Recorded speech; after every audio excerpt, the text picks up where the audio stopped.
Well, good morning again, and happy 4th of July weekend. It was great seeing so many of you out celebrating the 250th birthday of our country, and it was super fun to see you all out there. I do want to say something, because I think sometimes in our culture today, we get this mixed up. Like, you can be Christian and patriotic. It's okay.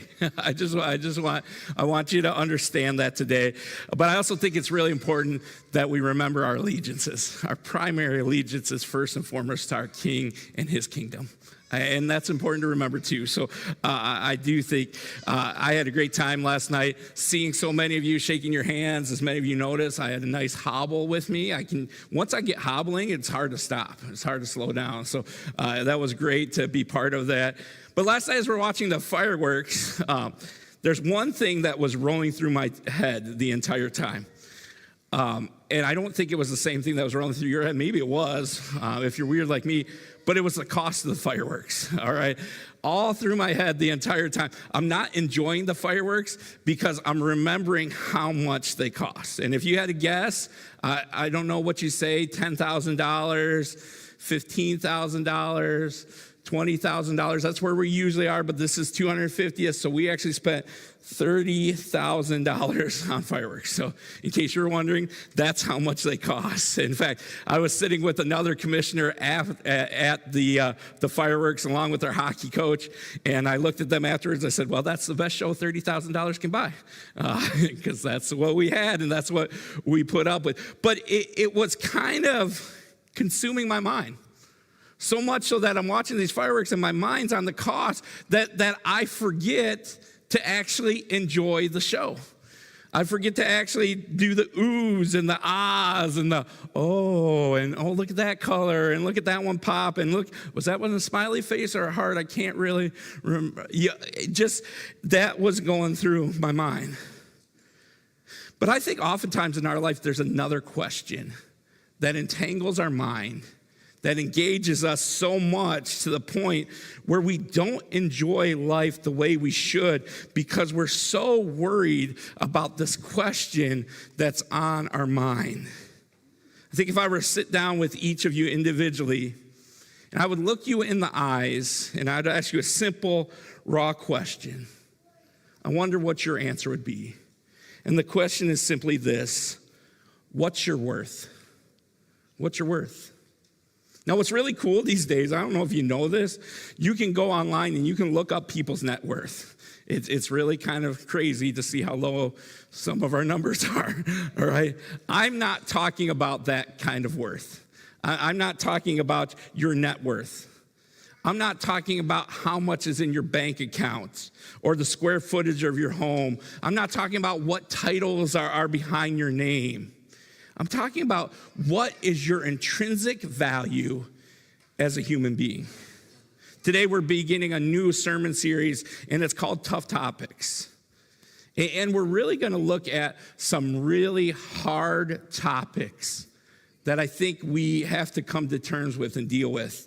Maybe there's stuff that on the surface level, like we kind of have conversations away from church about them, but we don't necessarily have conversations in church about them.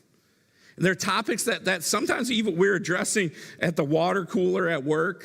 We're addressing with our friends and neighbors. Maybe we're even getting in debates with people on social media about them, but they're not necessarily topics that we talk about here in church all the time. And we're going to take some time with these topics and really look at how does Scripture address them. And how does Scripture deal with these tough topics? And we're really going to do it from a standpoint of grace and truth. When we look at these, we're not going to shy away from grace, and we're not going to shy away from truth when we deal with these tough topics. I think it's really important that we deal with this. Now, on the surface level, when I talk about this tough topic of self-worth, some of you might look at me and say, Steve, is that really that tough of a topic?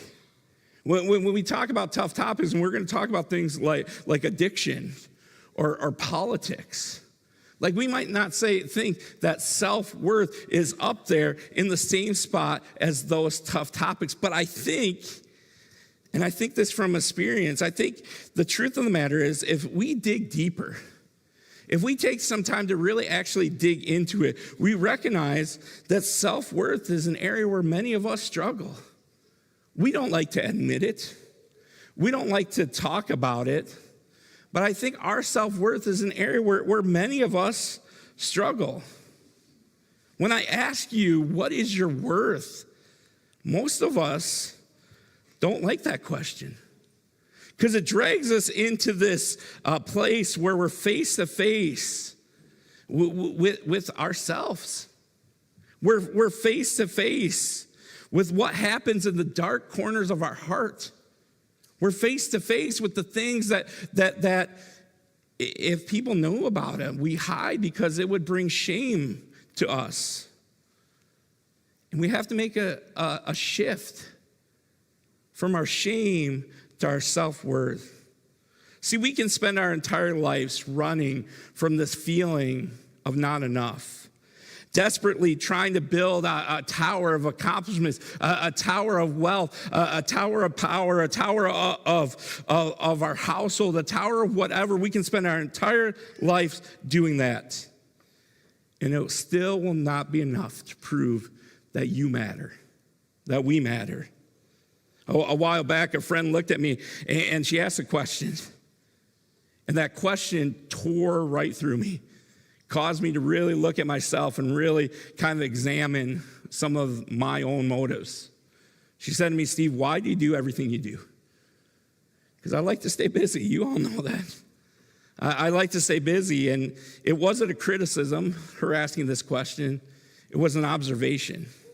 And it was born out of watching me constantly run around, constantly trying to build, constantly trying to serve, constantly doing different things. And my answer was simple. I said, because I like people, and I like to help people, and I like to be around people. But my friend knew me well enough to know that wasn't the answer. And I'm being completely and quite honestly, uncomfortably honest with you. I was seeking validation. I was seeking validation because I realized that there's a voice deep down inside me sometimes that comes out. And I think it's the same voice that comes from deep down inside of you all that says, if you just, then you'll be enough. Right? Like, if you just keep the house clean enough, then you'll be enough. For me, if I just win an election, then I'll be enough. Or if I just have the right job, then I'll be enough. If I make enough money, then I'll be enough. If I just marry the right person and I'm not single, then I'll be enough. And we have this idea that we can just keep things going and keep doing things and keep doing more and more and keep the plate spinning. Then finally, we will feel like and we will be enough. And that's a tough topic because our self-worth is something that we need to have a conversation about within the church. And we need to have a conversation about from a spiritual standpoint, because I think what happens is as we're spinning those plates, trying to keep things going, trying to just be enough, we fall into what's called the performance trap. It reminds me of a former student I had at Lake State. She was a student athlete, but she also worked for me at the Norris Center. Normally, this gal is bright, she's bubbly, she's personable, smiling all the time, greeting everybody who came in. If you ever worked out there, you would certainly recognize her because she'd always be saying hi to you. And I remember one day I came in and I said to her, and we'll call her Mary, I said, Mary, how you doing today? And she said, do you really want to know? And I said, absolutely. And the bubbleness just left her face. I said, tell me how you're doing, Mary. She said, not good. I said, why are you not doing good? I said, are you struggling in class? She said, no, I'm doing good in class.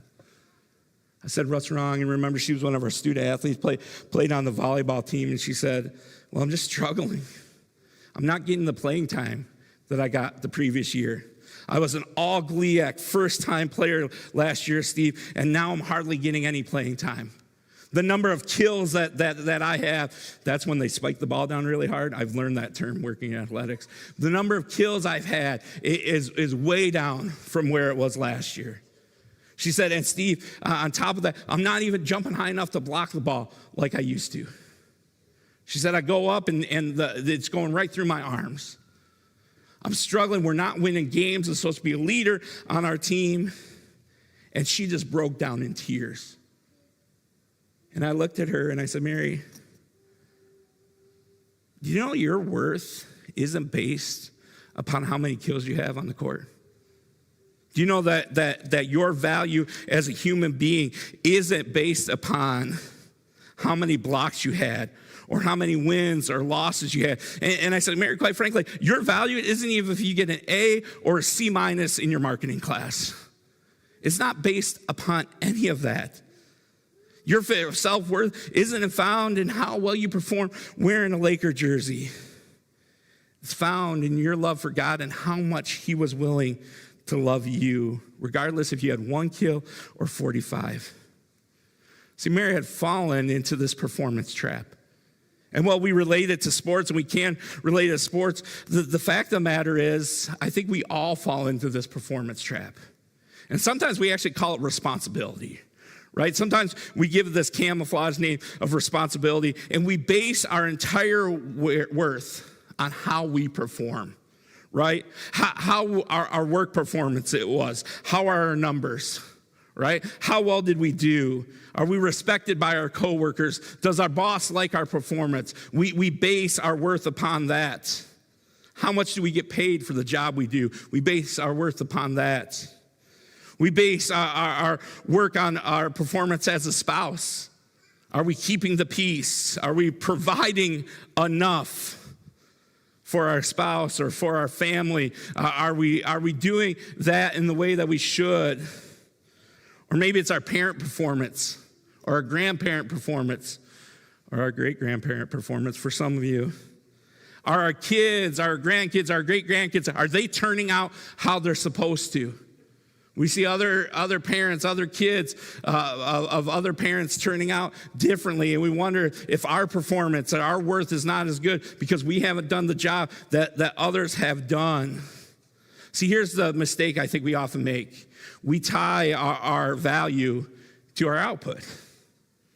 We tie our value, our worth, who we are as humans, to our output and what we accomplish in life, or in our marriage, or in our parenting, or in our workplace, or in our school, or on our team, or wherever that may be. We tie our value, our worth, based upon our output.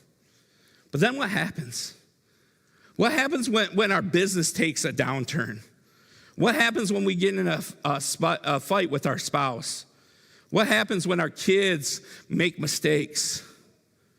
If our worth is tied to our performance, then when those things happen, our identity collapses. When our worth is tied to those things directly, when those areas begin to fail, then suddenly we feel like our entire life is failing and we feel worthless. So we have to change.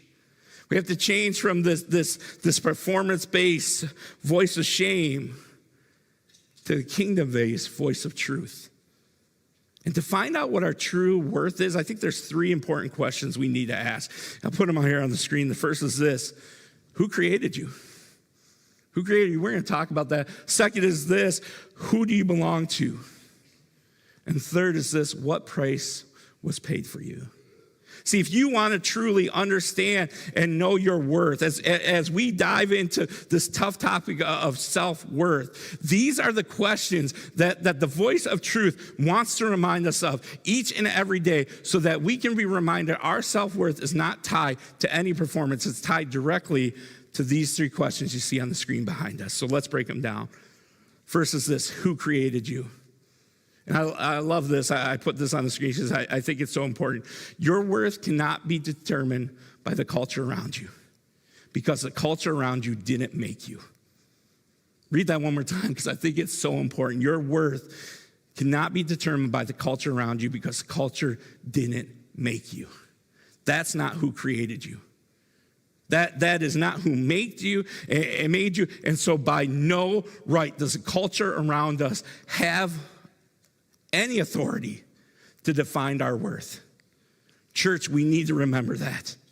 We've let culture sneak in and define our worth more and more. But our worth isn't defined by culture because they didn't make that. They didn't make us. You know, for a long time, my daughter, my 16-year-old, she loved those Stanley Cups. You guys remember those? I'm not talking about the big one that I want to hold, all right? I'm talking about the little ones. The little Stanley Cups that everybody had, or some of you, many of you still have. They got the little straw in them. And you would pull up to the high school to drop off a high school student. And you know this if you were there. You would see every single kid walking in with one of those Stanley Cups. She loved them. She wanted to have different colors. And all they were insulated tumblers. But people would line up for them. People would trade them. I'd go online to order her a special one that just came out, and within seconds, it'd be ordered and gone, and I couldn't get it. But at the end of the day, it was just a piece of stainless steel and manufactured by a machine on an assembly line. That's all that was. And a Stanley Cup has temporary value, because if you're a parent of a teenager, you know that trend eventually changed. And now they got to have a Wallace, all right? Right? So now I'm spending even more money. Some of you have been there, right? It changes. It changes tomorrow. Those cups, now you can buy a Stanley Cup at a garage sale or Goodwill, and you can find them there. And here's the truth. Just those Stanley Cups are a mass-produced object. Changes with the trends of the time. You are not a mass-produced object. You are absolutely not a mass-produced object. Centuries ago, the prophet Isaiah, he used a different image to describe how we were made. It's in Isaiah 64:8. It says this: "Yet you, Lord, are our Father. You are the clay. We are the clay. You are the potter. We are all the work of your hand." Think about, again, a master potter. I mean, they're sitting there in front of a wheel. I know I get the scene from Ghost stuck in my head too. But they're sitting there in front of a wheel, and they're woven clay into exactly what they want, molding it, pushing it, creating their masterpiece. It's not a stamp. They just don't go to an assembly machine and stamp out and stamp out and stamp out and stamp out. It is clearly formed. It's a wheel and hands directly into it. I like how King David says it. He takes it even deeper in Psalms 139. He says this: For you created my inmost being. You knit me together in my mother's womb. I praise you because I am fearfully and wonderfully made. Your works are wonderful, and I know that full well. See, when we think about that word knit, I know we got some people around here who know how to knit, others who know how to crochet. It implies intricate, delicate, but deliberate custom work. See, God wove you, your gifts, your personalities, each and everything about who you are. He wove that together, your very soul, through divine intervention. He did that. He created you in that fashion. You're his masterpiece. You're one of a kind.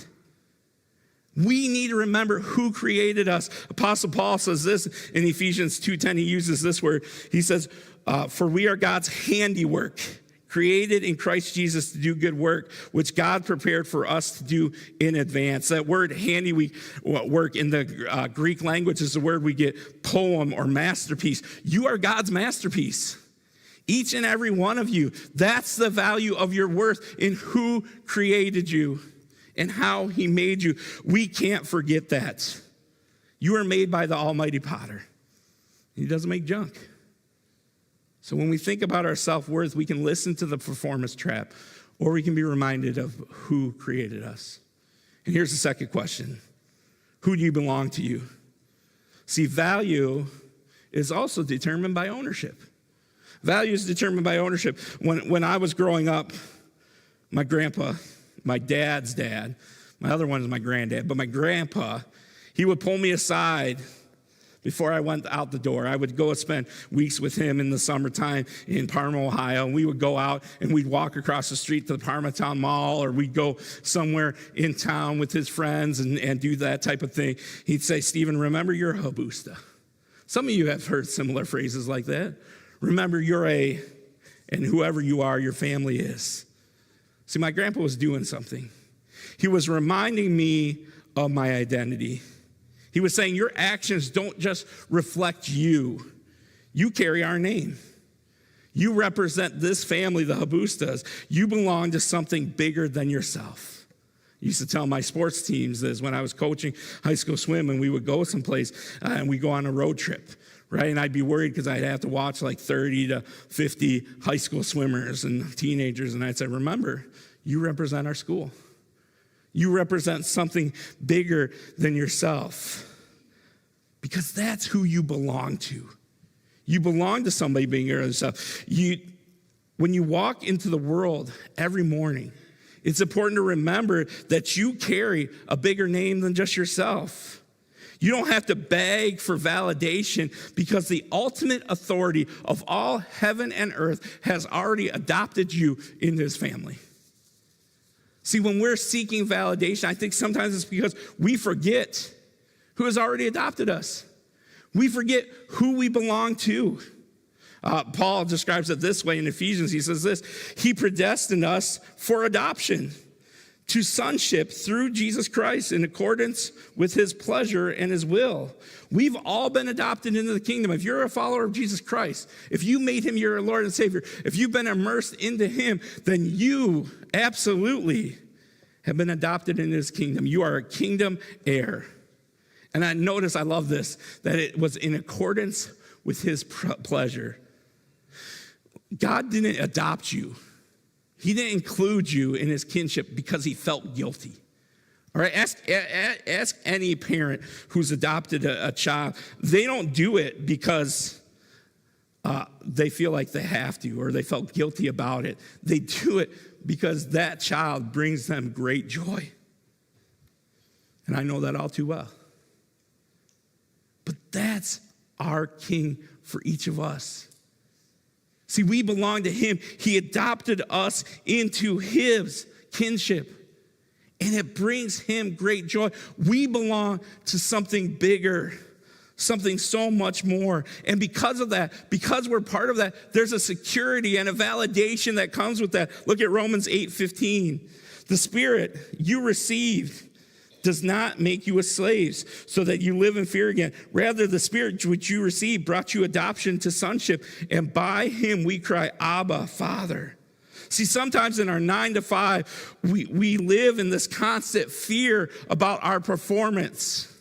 Will we do good enough at work? Will we do good enough in school? Will we be a good enough dad? Will we be a good enough mom? Will we be a good enough partner? We'll be good enough at all these things, but there's a security that comes. Then we don't have to live in that fear because we belong to somebody bigger. I love that they use that Abba there. That's that intimate Papa, Daddy. Because that's, like, you don't go to somebody that you fear and call him Daddy or Papa. There's a intimacy that comes with that because the adoption changes things. You've been adopted into his family. 1 John 3:1, see what great 1 John 3:1, see what great love the Father has lavished upon us that we should be called children of God. He didn't just give us a sliver of this. He lavished it upon us over and over again. It's overflowing. And we're no longer an orphan drifting through. You are, as 1 Peter says, you're a chosen people, a royal priesthood, a holy nation, God's special possession. You don't have to earn a seat at the table anymore. If you're a follower of Christ, there is one there for you. And you don't have to audition for God's family.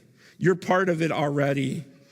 Before you did anything right, before you were a good parent, or before you were even a good spouse, before you performed well at your job, before you won an election, before you did any of that, you were chosen, selected, adopted.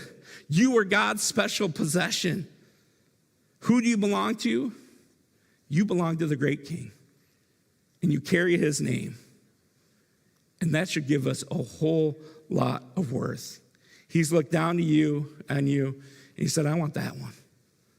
I want that one. Boy, that gives me worth.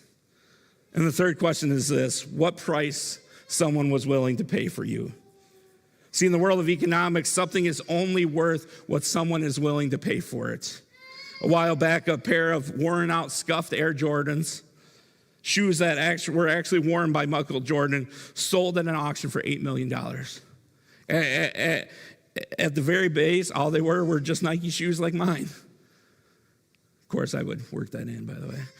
They were just shoelaces, worn out leather, probably pretty stinky from being game worn. And yet they sold for that much money. They didn't have magical powers, but that's what somebody was willing to pay for them. That's what somebody was absolutely willing to pay for them. So it brings up the question, what was the price that was paid for each of you? And in 1 Peter 1, 18 through 19, we see this.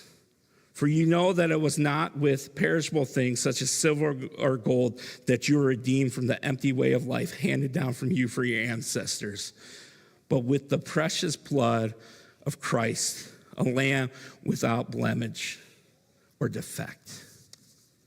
See our worth, the price that somebody was willing to pay for us. God looks down on each of us and said, that person, you are so valuable to me that I'm going to redeem. By the way, that redeem means paid in full. I'm going to pay in full your price. And what's the cost? What am I willing to pay? The life of my only son. I'm willing to send him to the cross for each of you. He took all of our messiness, our performances that are broken, our hidden shame, the things we hide, our desperate striving, and he stamped it with the declaration that we just saw, paid in full completely because of my son. Because of what you are worth. I'm willing to send my son to die for you. See, the enemy, I think, steps into our life as we close and the band comes up here. I think the enemy offers and whispers into our life, we're not enough. I often send that message, we're not good enough, we're not okay enough, well, we haven't done enough, we haven't accomplished enough, we haven't done any of that. You failed as a husband, you failed as a dad, you failed in your career. And so many times we try to argue with our resume. We try to argue with our list of accomplishments, all those things. But instead of arguing with that, I think what we needed to get in the habit of doing is start pointing to the cross. I'm a failure.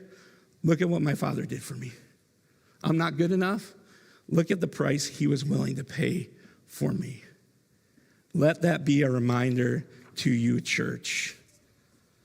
Let's stop running on this treadmill over and over again, a performance-based validation. And instead, let's rest in the truth that you are fearfully made, royally adopted, and your price has been paid in full. Listen, church, as we stand, and I would invite you to stand, as we stand this morning, look at your life. Jesus is willing to pay the price, and he asks us to accept that by being baptized in him. By accepting that gift and then following his example of his son, Jesus Christ, into the waters of baptism. And so I want to invite you this morning, if you haven't accepted that paid in full, that we can even do that today. You can come see me now. You can come see me after service. But we would love to talk to you more about what that looks like. And if you've already done that, then let's remember that and point to that cross each and every day. Let's sing together.